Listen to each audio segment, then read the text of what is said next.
not that off too early. Undo, undo.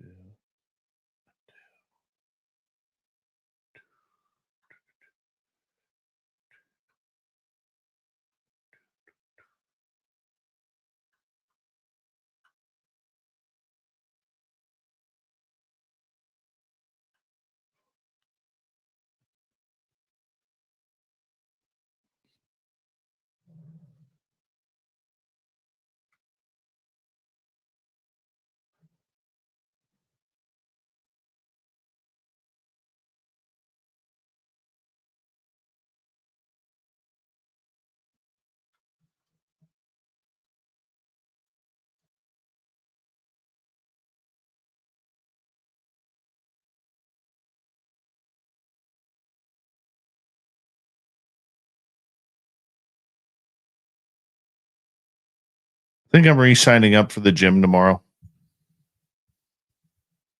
Dave feels like he needs a workout.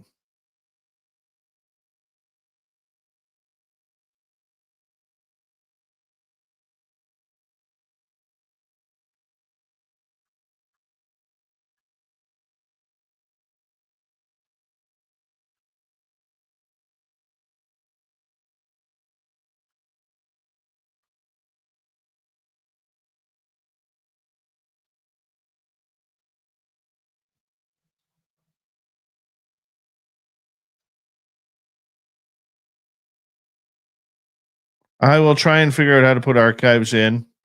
When do I have time to work out? After work. Just feeling blah.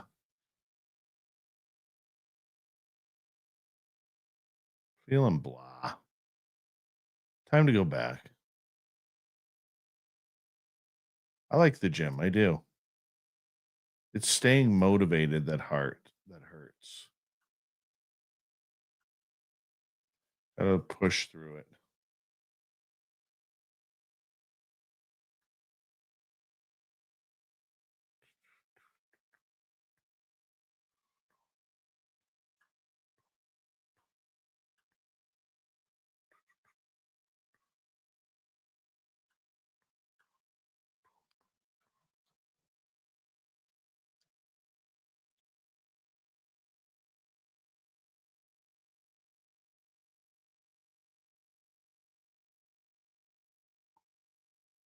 Benno is a big Ellen fan.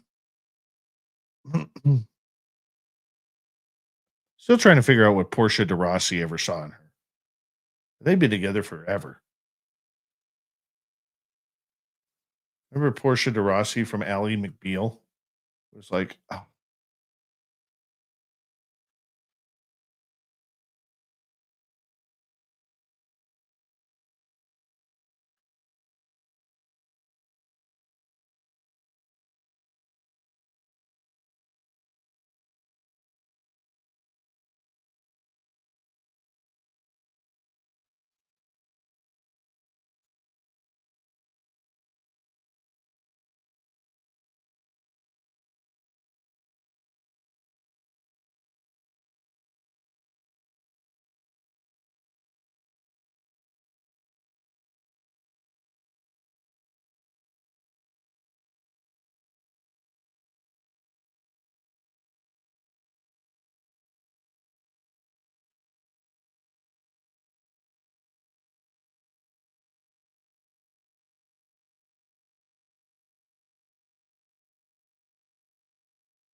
I never found Ellen funny.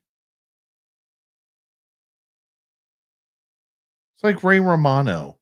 Never found Ray Romano funny.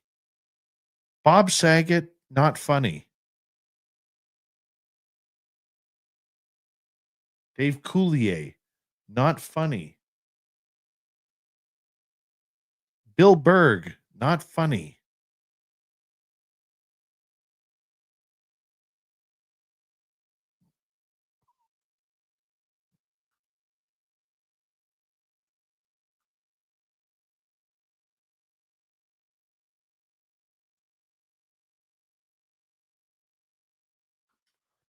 And is it just me? Okay. Matt Rife. I thought he was funny. Not funny. Not funny. I like him. Would I go see him in concert or whatever they during a comedy show? Hell yeah, I would. But I don't think he's funny. Would I probably laugh a little bit? Probably. But I wouldn't be like he's not like Dave Chappelle funny.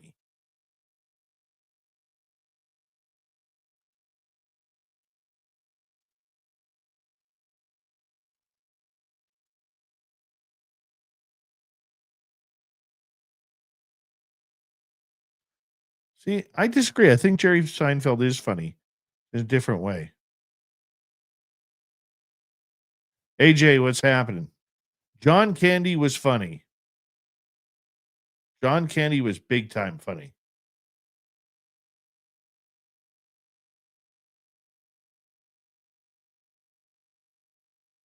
Will Ferrell is funny. What's his buddy there? John, that he did Step Brothers with and Talladega Nights. Why can I not remember his name?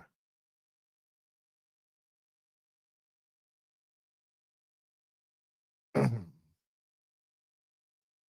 not John Hader. John C. Riley. That guy's funny.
Nope.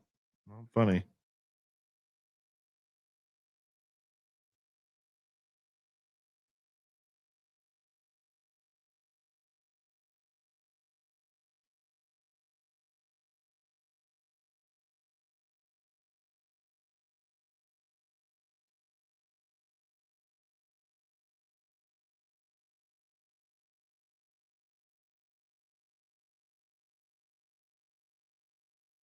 Not funny. All right, everybody. I'm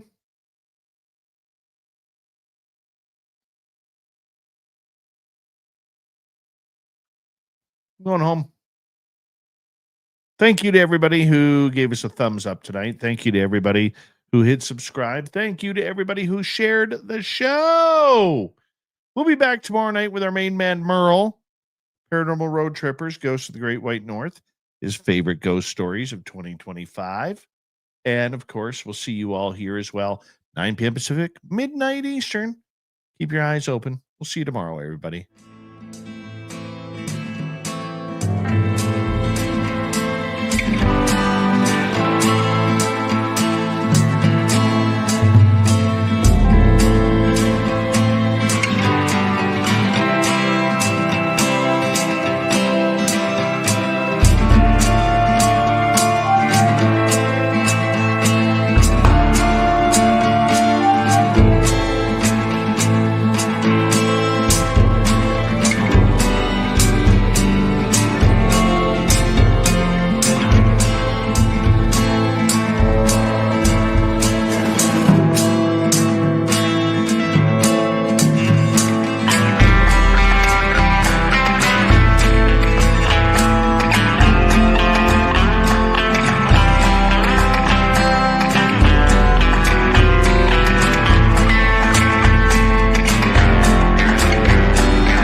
Stay healthy, my friend. You too. If you need bail money, give me a call. Always, Dad. Take care. You too.